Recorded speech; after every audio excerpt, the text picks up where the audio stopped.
Welcome to ইউরোবিডি blog and tips. বিসমিল্লাহির রহমানির রহিম। ইসলামী মানে হোসেন, আল্লাহর রহমানির রহিম, রাহমাতুল্লিল আলামিন। আসসালামু।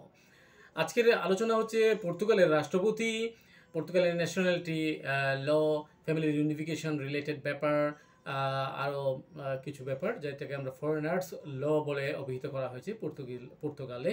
সেটি পর্তুগালের প্রেসিডেন্ট মার্সেলো দা সোসা উনি কনস্টিটিউশনাল কোর্টে প্রেরণ করেছেন। এটি হেডলাইন হয়েছে গতকালে, অর্থাৎ 24 জুলাই। আর এই কন্টেন্টটি আলোচনা করছি, বিষয়বস্তুর উৎস আমি নিয়েছি rtp.pt জার্নাল থেকে।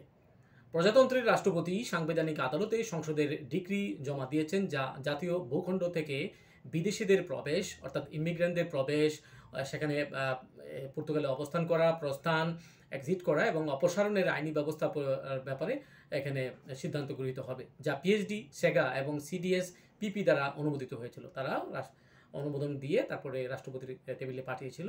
সেটি রাষ্ট্রপতি কনস্টিটিউশনাল কোর্টে চূড়ান্ত সিদ্ধান্ত রিভিউর পরে নেওয়ার জন্য পাঠিয়েছে।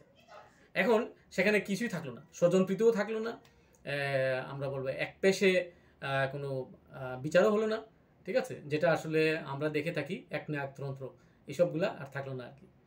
এখন নিরপেক্ষভাবেই এটা রায় ঘোষণা হবে কনস্টিটিউশনাল কোর্ট থেকে।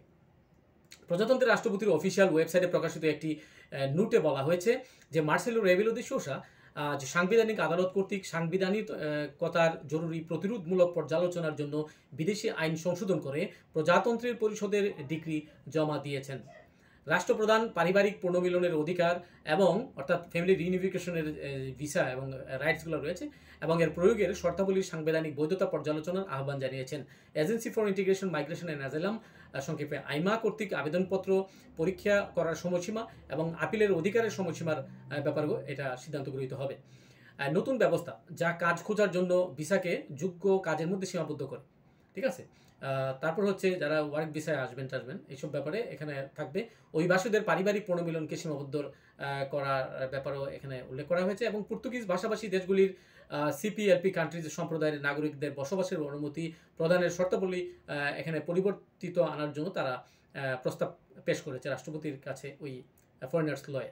গত সপ্তাহে বুধবার পূর্ণাঙ্গ অধিবেশনে এটির অনুমোদন দেওয়া হয়েছিল পর্তুগিজ পার্লামেন্টে। Assembly of the Republic portal অনুসারে তিনি বৃহস্পতিবার বেলেম প্যালেসে গিয়েছিলেন এবং পিএস লিব্রে, পিসিপি, বিইপিএন এবং জেপিপি, পিএইচডি, সিডিএস পিপি সরকারের প্রস্তাব এবং সেগার একটি বিল থেকে তৈরি প্রতিস্থাপন পাঠ্যের ওপর চূড়ান্ত বিশ্বব্যাপী ভোটের বিপক্ষে ভোট দিয়েছেন। তারা বিপক্ষে ভোট দিয়েছেন, যেখানে আইএল বিরত ছিলেন। পরিবর্তনগুলির মধ্যে রয়েছে কাজের সন্ধানের জন্য ভিসা, অর্থাৎ জব সার্চ করার জন্য ভিসা যোগ্যদের কাজের মধ্যে সীমাবদ্ধ রাখা, যারা কোয়ালিফাইড স্কিল ক্যাটাগরিতে আসবেন তাদের সমস্যা হবে না। তাছাড়া এখানে অনেকগুলো আইন এখানে তারা পাশ করতে চায় আর কি, বিশেষ কারিগরি দক্ষতা সম্পন্ন ব্যক্তিদের জন্য, যা পরে অধ্যাদেশ দ্বারা সংজ্ঞায়িত করা হবে, এবং অভিবাসীদের পারিবারিক পুনর্মিলনকে সীমাবদ্ধ করা। যারা নির্দিষ্ট ধরনের আবাসিক পারমিট রয়েছে, যেমন তথাকথিত গোল্ডেন ভিসা, তাদের জন্য এই বিষয়ে আরও রাইটস থাকবে।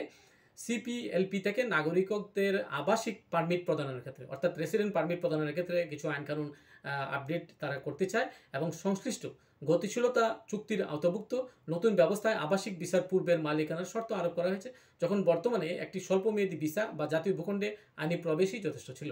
অর্থাৎ তারা ভিসা ছাড়া সিপিএনপি কান্ট্রিজের নাগরিকরা পর্তুগালে প্রবেশ করতে পারতো, এখানে এসে তারপর তারা স্থায়ী হতে পারতো, তারা ব্যবসা বাণিজ্য, চাকরি বাকরি সবই করতে পারতো। সেই জিনিসটা তারা একটু শিথিল করতে চায় আর কি, এবং কড়াকড়ি আরোপ করতে চায়। আর নাগরিকত্ব আইনের জন্য ছিল সিপিএলপি কান্ট্রিজের 7 বছর, তাদের ড্রাফটে বলা আছে। তারপর হচ্ছে তৃতীয় বিশ্বের জন্য, যারা সিপিএলপি কান্ট্রিজের বাইরের, অর্থাৎ আমাদের জন্য 10 বছর পরে নাগরিকত্ব আইনের আবেদন করা ব্যাপারে তারা জোরসোরে এটি রাষ্ট্রপতি টেবিলে পাঠিয়েছে আর কি। আইনের অবসরপ্রাপ্ত অধ্যাপক, অর্থাৎ উনি অর্থাৎ পর্তুগালের রাষ্ট্রপতির ব্যাকগ্রাউন্ড হচ্ছে উনি একজন retired professor in law and জাস্টিসের মার্সেলো রেবেলো দে সোসা, যিনি 2016 সালের মার্চ মাসে রাষ্ট্রপ্রধান হিসেবে পর্তুগিজ সরকারের দায়িত্ব গ্রহণ করেছিলেন। তিনি পূর্বে সাংবিধানিক আদালতে প্রতিরোধমূলক পর্যালোচনার জন্য আরও 8টি অনুরোধ জমা দিয়েছিলেন, যার মধ্যে 5টির ফলে অসাংবিধানিকতার জন্য ভেটো দেওয়া হয়েছিল। বাকি 3টি ক্ষেত্রে আদালত রায় দিয়েছে যে প্রস্তাবিত নিয়মগুলি অসাংবিধানিক ছিল না। তাহলে এই ব্যাপারগুলো অসাংবিধানিক যদি কোনো কিছু হয় সেটি ভেটো আসবে, এটাই বাস্তব। তো যারা এ পর্যন্ত এই আলোচনা শুনলেন, আপডেট ছিল আমাদের চ্যানেলের পক্ষ থেকে এটাই। আরও যদি এই নাগরিকত্ব আইনের চূড়ান্ত আপডেট আসে তাহলে আমরা সময় সময় জানিয়ে দেব। আর চ্যানেলে নতুন হয়ে থাকলে সাবস্ক্রাইব করবেন, পাশে থাকবেন।